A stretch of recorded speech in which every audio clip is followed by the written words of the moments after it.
நீங்க ரன்னிங் போறப்ப நோஸ்ல பிரீத் இன் பண்ணணுமா இல்ல மவுத்ல பிரீத் இன் பண்ணணுமான்னு இந்த வீடியோல சொல்றேன். இந்த மாதிரி வீடியோஸ்க்கு மறக்காம என்ன ஃபாலோ பண்ணிக்கங்க. இப்போ நீங்க என்ன மாதிரி ஈஸியான பேஸ்ல இந்த மாதிரி ஜாகிங் மட்டும் பண்றீங்கன்னா நோஸ்ல மட்டும் பிரீத் இன் பிரீத் அவுட் பண்றது கம்ப்ளீட்லி ஃபைன்.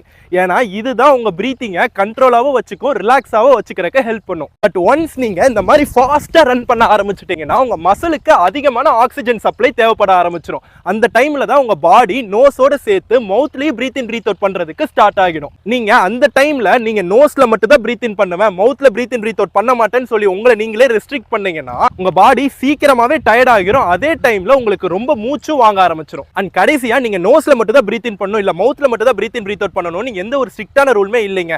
இன்டென்சிட்டி அதிகமாகறப்ப எல்லாருமே நோஸ் பிளஸ் மவுத் ரெண்டுமே யூஸ் பண்ண ஆரம்பிச்சிருவாங்க. என்னோட பர்சனலான ஒப்பீனியன் கேட்டீங்கன்னா நான் நோஸ் பிளஸ் மவுத் ரெண்டுமே தாங்க யூஸ் பண்ணுவேன். அட் தி எண்ட் என்னோட பாடியை நான் எவ்வளவு ரிலாக்ஸா வச்சுக்கிறேங்கன்ற பொறுத்து தான் என்னோட ரன் இருக்கு. ஸோ இந்த மாதிரி வீடியோஸ்க்கு என்ன மறக்காம ஃபாலோ பண்ணிக்கங்க. அண்ட் ஃபியூச்சர்ல என்ன மாதிரி வீடியோஸ் வேணும்னு கமெண்ட்ல சொல்லிட்டு போயிருங்க.